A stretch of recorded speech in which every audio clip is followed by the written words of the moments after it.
इसको साधारण एग्जांपल से समझ लें कि बच्चा खुद घुटनों के बल चल पा रहा है और किसी ने अगर उंगली पकड़ा दी तो खड़े होकर चलने पड़ रहा है। तो सोचो घुटने और खड़े होकर चलने में कितना अंतर है। तो ये इनका कहने से तात्पर्य है कि जो बच्चे की वास्तविक क्षमता है वो क्या है 10 तक करने की, और जो किसी के सहयोग से जो करने की क्षमता है वो क्या है 20 है, जस्ट दोगुनी है। इसी को उन्होंने क्या नाम दिया है जेडपीडी, किसी के सहयोग मिलने से काम करना। अब यहां पर जेडपीडी से तात्पर्य है कि जो 10 से 20 के बीच का जो जोड़ है ना, 10 से 20 का, अब 10 से 20 से तात्पर्य क्या है कि किसी बच्चे के पास कार्य करने की क्षमता कितनी है, ये बच्चे का क्या है वास्तविक विकास स्तर है। मतलब कहने से तात्पर्य है कि बच्चा 10 तक आसानी से बिना किसी की सहायता से चीजों को क्या कर लेना है, ग्रहण कर पा रहा है।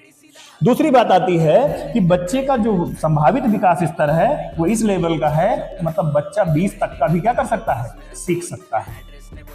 इतनी क्षमता है कि 20 तक सीख सकता है, लेकिन बिना किसी के सहायता के वो कहां तक सीख पा रहा है, 10 तक सीख पा रहा है। यहां पर उसको किसी की आवश्यकता नहीं पड़ रही है 10 तक सीखने के लिए, लेकिन उसी बच्चे में क्षमता है कि वो 20 तक सीख जाएगा। अब जब 10 से 20 तक सीखने के लिए जिन चीजों की आवश्यकता पड़ रही है, जो क्षेत्र समस्या कर रहा है, जिस क्षेत्र में जिन चीजों की आवश्यकता पड़ रही है, वही क्या है निकटतम विकास का क्षेत्र या समीपस्थ विकास का क्षेत्र, या इसी को क्या बोलते हैं जेडपीडी।